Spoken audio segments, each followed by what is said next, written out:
celular comprende dos procesos, uno que es regeneración y la otra que es el proceso de cicatrización.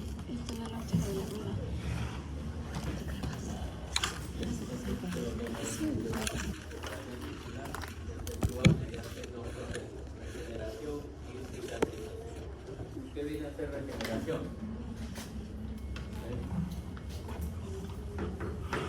La regeneración es el crecimiento, ¿no?, de células y tejidos para reemplazar la estructura perdida. Para ello se requiere que el tejido conectivo esté siempre intacto e íntimamente relacionado con la actividad proliferativa celular y la capacidad de las células madre. En esto tiene singular importancia lo que es la regeneración. Según su regeneración, nosotros vamos a tener tres tipos de células.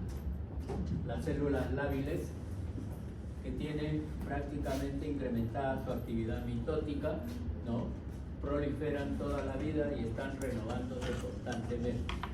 El ejemplo característico son las células epiteliales y las células hematopoyéticas, las células de la sangre, ¿no?, leucocitos, hematíes y plaquetas. Constantemente se están renovando. Nuestra piel igual, ¿no?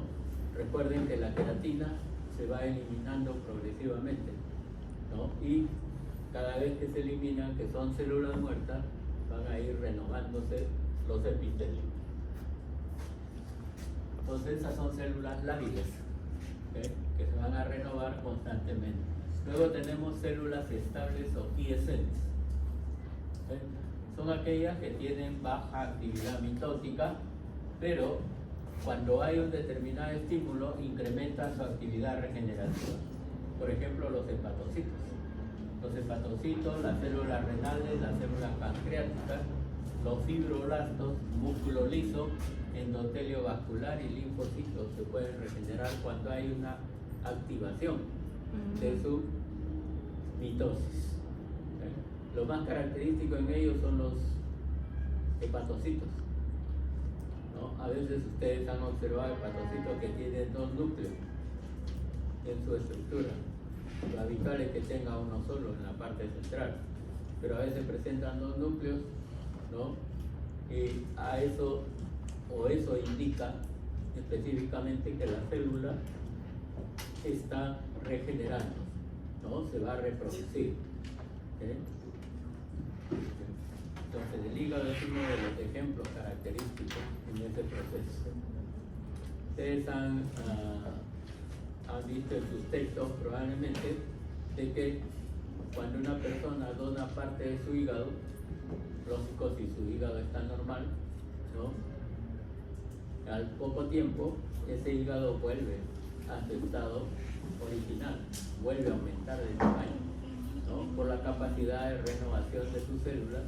Al extirparse una parte del hígado, otra vez vuelve a reproducirse la célula. Y luego tenemos las células permanentes.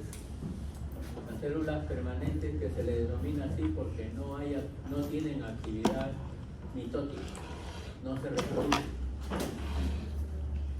Y en esto prácticamente vamos a tener nosotros las neuronas. Característicamente las neuronas no se regeneran, ¿no?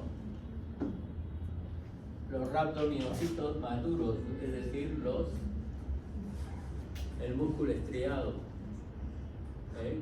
Una vez que llegan a su madurez ya no pueden regenerarse.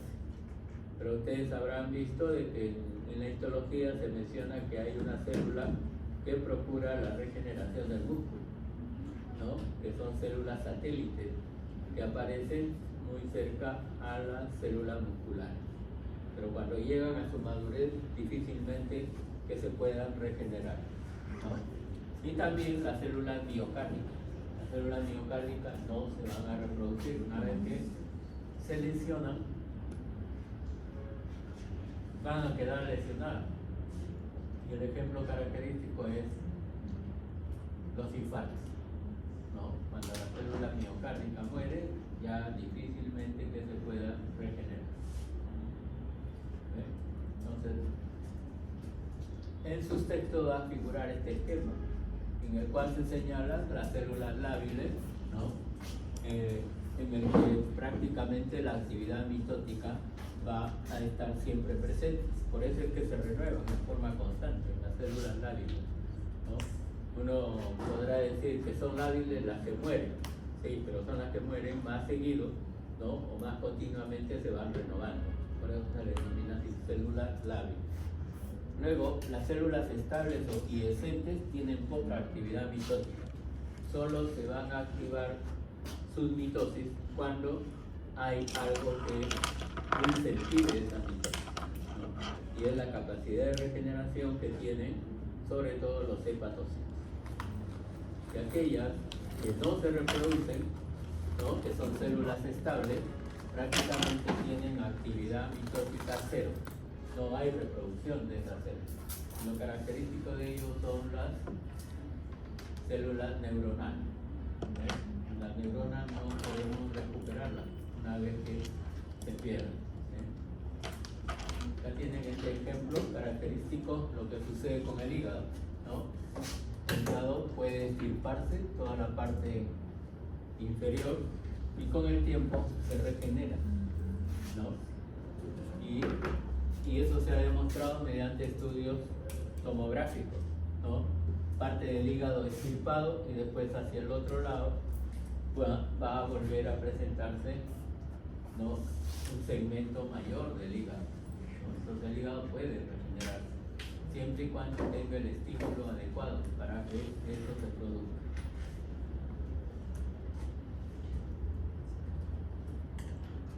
El otro proceso de reparación tisular es lo que se conoce con el nombre de cicatrización, ¿no? La cicatrización es un mecanismo de curación de las lesiones causadas por un determinado agente, ¿no? Entonces, después de un proceso inflamatorio podemos tener, o infeccioso, podemos tener nosotros reparación tisular, ¿eh? Y esa reparación tisular, por ejemplo, en la piel, se puede dar frente a una herida, ¿eh? ¿Cuántas veces nos hemos lesionado la piel, ¿no? Hemos perdido parte del epitelio y eso nuevamente ha vuelto a regenerar. Y la regeneración va siempre en base a la capa basal, ¿no? Si se elimina todo el epitelio, lógico, las células basales que quedan indemnes se van reproduciendo y se unen.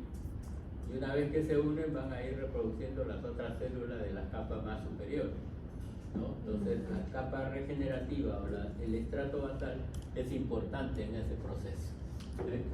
También en los órganos internos, cuando hay un proceso inflamatorio y también con proceso de necrosis en tejidos incapaces de regenerarse, ¿eh? Pero ¿cómo es que este proceso de curación va a implicar además la existencia de regeneración y cicatrización? Así, por ejemplo, en una herida, la piel se regenera a partir de la capa basal, como hemos indicado, y la dermis realiza el proceso de cicatrización. Es decir, los epitelios se regeneran a partir de su capa basal. Y todos los tejidos conectivos van a efectuar lo que se conoce con el nombre de cicatrización. ¿De acuerdo? Entonces, en eso consiste específicamente la cicatrización. ¿Y qué va a comprender la cicatrización? En primer lugar, hay una inducción del proceso inflamatorio ante un daño o agresión. En segundo término, hay proliferación y migración de células parenquimatosas y también tejido conectivo. En lo que sucede, el tercer paso es la formación del tejido de granulación, que tiene una característica bastante notoria. Neovasos, que es la formación de nuevos vasos o nuevos capilares sanguíneos. Luego hay células inflamatorias, hay infiltrado inflamatorio, por lo general polimorfo nuclear. Y además hay un incremento del tejido fibroso, es decir, incremento del tejido conectivo. Entonces, eso es lo que sucede en lo que concierne al tejido de granulación. Luego, podemos tener síntesis de proteínas extracelulares y depósito de colágeno. Por eso el tejido fibroso es importante para el mecanismo de cicatrización. Sin ese tejido no vamos a poder tener cicatrización de las heridas. Luego hay una remodelación tisular. Se trata de que quede tan igual siempre como estuvo antes. Pero en eso hay que tener en cuenta si es que no ha habido pérdida, ¿no?, en demasía del tejido, ya sea epitelial o del tejido conectivo. ¿Por qué razón? En muchas ocasiones va a haber una contracción de la herida. Es como si se retrajera el epitelio, ¿no? Y eso va a ser motivo de indicarle que hay dos tipos de cicatrización, ¿no? Y luego la herida adquiere resistencia, ¿no? Va a ser un poco más resistente que lo anterior. ¿Por qué? Porque se incrementa el tejido conectivo.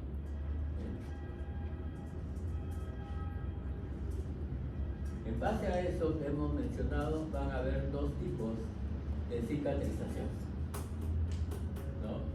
Uno, que es la cicatrización por primera intención, y el otro, lógico, se va a denominar cicatrización por segunda intención. Generalmente la cicatrización por primera intención son aquellas que se producen por heridas cortantes, ¿no? ¿Cuántas veces accidentalmente nos hemos cortado con el cuchillo, con una tijera? O cuando ustedes van a hacer su práctica de anatomía, se han cortado con el bisturí, ¿no? Cuando, si son cirujanos, también accidentalmente les puede pasar eso. Entonces es una herida cortante, sin pérdida de tejido, sin pérdida de piel, ¿no? Es una herida totalmente lineal que va a curar con el afrontamiento de la piel, ¿no? Los bordes cortados se unen, ¿no?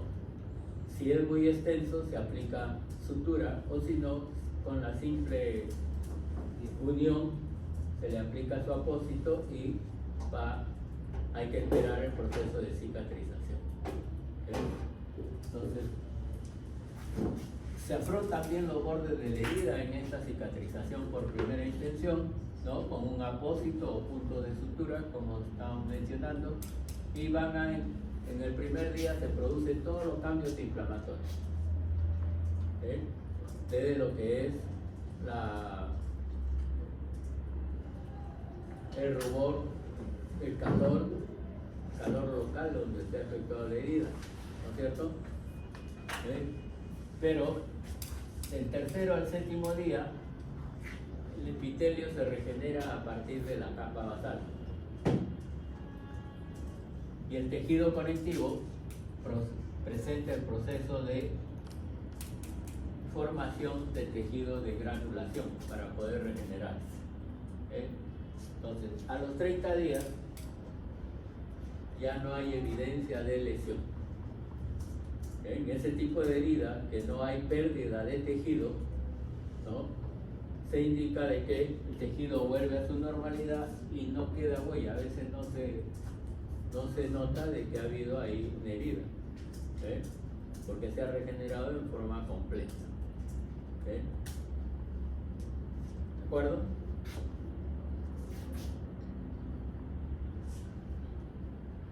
Y vamos a tener el otro tipo de cicatrización, que es la cicatrización por segunda intención. Se denomina en esta cicatrización por segunda intención porque hay presencia de úlceras, es decir, donde ha habido pérdida notoria del epitelio, y muchas veces también se pierde parte del tejido conectivo, ¿no? Y eso, por eso se menciona en las úlceras, sucede con mucha frecuencia el proceso de cicatrización por segunda intención. En el primer día, lógico, existen todos los cambios inflamatorios. Del tercero al séptimo día se regenera el epitelio, también a partir de la capa basal, y el tejido conectivo también llega a formar tejido de granulación. Y a los 30 días la herida cura, pero existe retracción de la piel. Ahí sí queda huella de que ha habido una lesión, porque ha habido mayor pérdida tanto de epitelio como de tejido conectivo.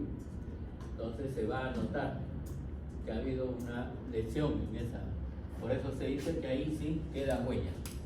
En la primera no queda evidencia de que ha habido lesión. En el segundo sí. En el tejido conectivo, el tejido fibroso va a ser más abundante y los anexos cutáneos desaparecen. Esa es la característica de la cicatrización por segunda intención, cuando hay mayor pérdida de sustancia o mayor pérdida de tejido. Y esquemáticamente van a tener esto: una cicatrización por primera intención y cicatrización por segunda intención.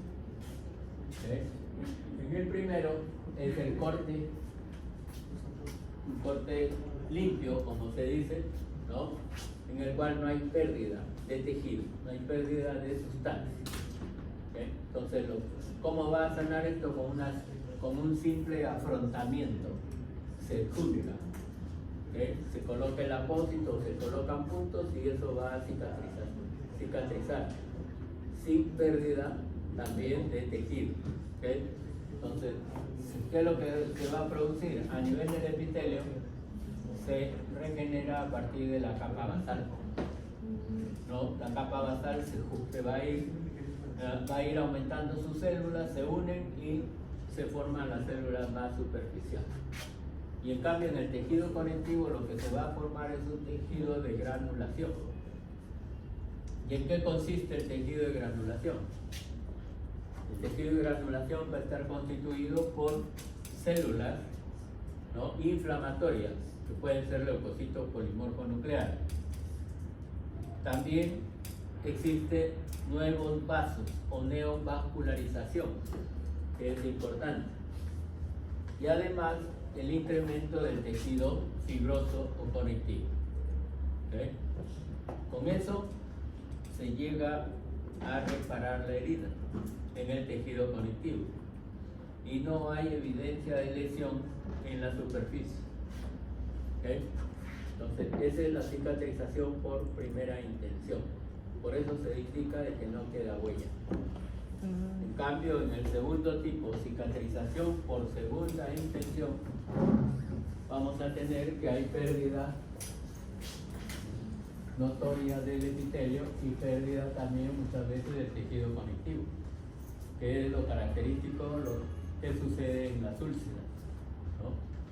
Pero de igual forma, el epitelio se va a reparar a partir de la capa basal. Pero en el tejido conectivo se forma una mayor cantidad de tejido de granulación. En el tejido conectivo es importante la formación de tejido de granulación, que hemos dicho está constituido por nuevos vasos, ¿no?, el infiltrado inflamatorio característico y la presencia de fibroblastos. Pero como esto significa una pérdida de sustancia, ¿no?, es mayor la herida, en este caso sí va a quedar huella. La herida se retrae, hay una retracción en la herida. Por eso es que va a quedar huella de que haya tenido esa lesión. Entonces, cuando no hay pérdida mayor de tejido, todo va a quedar normal. Pero cuando hay pérdida de sustancia o pérdida de tejido, sí va a quedar huella de esa lesión. No se olviden, cicatrización por primera y por segunda intención. Acuérdense siempre de la marinera. No hay primera sin segunda, ¿no? Entonces, eso nos va a orientar más para recordar que hay dos tipos de reparación tisular, por primera y por segunda intención, en el proceso de cicatrización. Hay algunos textos que mencionan que hay hasta 3 y 4 estadios de regeneración o de reparación tisular. Básicamente conocemos esos dos. Por ejemplo, acá en esta fotografía, una herida ulcerada que se evidencia de esta forma, ¿no? Es una ulceración, hay pérdida del epitelio, pérdida también del tejido conectivo. Es la clásica úlcera. Cada vez que uno pierde el epitelio, ¿no? Cuando no hay epitelio en una herida, se dice que está ulcerada. ¿Okay? Entonces, ¿qué es lo que va a pasar?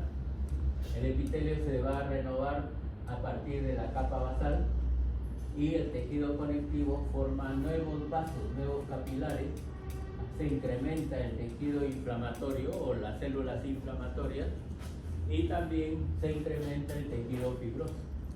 ¿Okay? Y al final va a quedar una retracción de la herida. Se nota de que ha habido ahí lesión. ¿Okay? ¿De acuerdo? Entonces, en las úlceras, por lo general, el proceso de cicatrización por lo general es de segunda intención. Lo que no sucede con una herida cortante, sin pérdida de epitelio ni de tejido conectivo. Pero también vamos a tener defectos en la cicatrización. Entre esos defectos se menciona que hay lo que se conoce con el nombre de carne orgullosa o formación del tejido denominado granuloma Bjork. ¿Okay? ¿Cuándo sucede esta alteración? Por lo general se da en los procesos ulcerativos, porque se va a formar el tejido de granulación y el epitelio no se va a regenerar. Entonces, este tejido de granulación que se presenta en el tejido conectivo va a aumentar y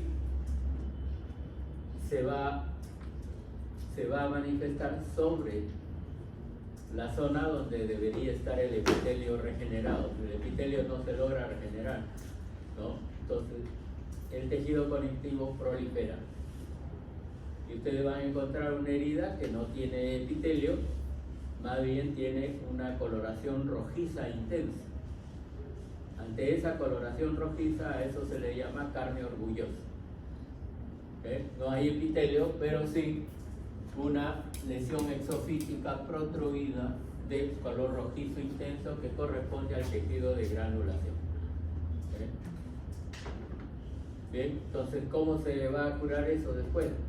Entonces, hay que quitar ese tejido de granulación de nuevo, ¿no? Quirúrgicamente, afrontar otra vez los epitelios y suturar bien, ¿no? Para que vuelva a regenerarse. ¿Okay? Luego, otra alteración que tienen es la cicatriz queloide, o que comúnmente nosotros conocemos como cicatriz montada. ¿Okay? La cicatriz queloide, ¿no? Es una cicatriz que hace relieve, ¿no? Que es gruesa, pero el epitelio es sumamente delgado. ¿Okay? Eso generalmente se produce porque hay un incremento exagerado de las fibras colágenas, ¿no? Ese crecimiento del tejido conectivo de fibras colágenas va a ser mucho mayor que el del epitelio. Y es conocida esta cicatrización queloide como el enemigo número 1 de los cirujanos plásticos. ¿Okay? Hoy en día es una de las especialidades más escogidas por los colegas, ¿no? Que menos quiere ser cirujano plástico. ¿Okay? Y quienes se dediquen a esa actividad tienen que hacer una exhaustiva historia clínica del paciente y en especial de las pacientes, porque más dan al cirujano plástico la dama, ¿no? Entonces, ¿y por qué razón una exhaustiva historia clínica? El cirujano plástico tiene la obligación de preguntar bien al paciente o a la paciente si es que ha desarrollado cicatrices anormales o cicatrices montadas, ¿no? Tiene que asegurarse, ¿okay? Porque a veces la cirugía plástica abarca más lo que es el rostro, ¿no? Entonces, ¿qué pasa si es que el paciente o la paciente ha tenido antecedentes de desarrollar cicatriz queloide? En lugar de hacerle un bien,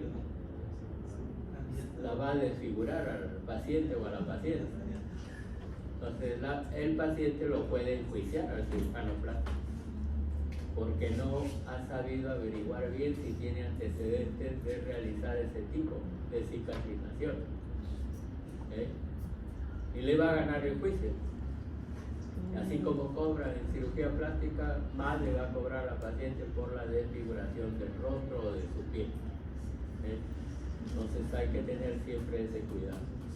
Pero se indica de que esta cicatriz queloide es más frecuente en personas de color. Las personas de raza blanca con muy poca frecuencia realizan este tipo de cicatrización. Pero como nosotros somos una mezcla de razas, ¿no? Se puede presentar en mestizos este tipo de cicatrización. Entonces, quienes se dedican a la cirugía plástica siempre tengan en cuenta esa recomendación, ¿no? Ahora, muchas veces se trata de evitar este tipo de cicatrización mediante la inoculación en la misma herida de corticoides, que muy rara vez da efectos positivos, ¿no? Disminuye un poco la herida o la cicatriz montada, pero siempre va a estar presente, ¿no? No es 100% solucionable con lo que es los corticoides. Y acá tienen el ejemplo, ¿observen? Esta es la cicatriz queloide. A esto también, persona de raza de color y una persona de raza mixta o mestiza también puede presentar ese tipo de cicatrices. Son cicatrices montadas. Aquí parece un pie, ¿no? Cuando se corta tangencialmente, ¿no? El tejido conectivo es bastante abundante, que es lo que predomina en este tipo de cicatrización. Y cuando se hace el estudio histológico, encuentran una piel adelgazada, ¿no? Esta es una piel delgada, pero a pesar de ello está más adelgazada, ¿no? Y lo que predomina es fibras colágenas en la parte de la dermis. Y eso es lo que provoca el aumento, ¿no? El engrosamiento del erecto. Entonces, cicatriz queloide. ¿Ves? Con eso terminamos la inflamación. Y vamos a tomamos paso la otra semana. Bien, ¿a quién le toca seminario la otra semana? Las próximas semanas no hay seminarios. La próxima semana no hay seminarios. No, por el tema que hicimos, era semana 3, semana 5. pero ya desarrollaron todo inflamación. Sí, hemos hecho inflamación crónica y la Crónica granulomatosa también. Sí. Ya. Entonces tomamos paso. ¿Sí? No. La otra semana. Disculpe, entonces, el pasito, ¿qué hora sería? ¿En la del laboratorio o en la de práctica de aula? No, en esta práctica de aula. La inflamación, doctor. Si no tomamos paso, vemos casos clínicos. Por lo menos 2 casos clínicos. Práctica de bien, bajaron la clase, ¿no? Ya. Ok. Muy bien, ¿alguna pregunta?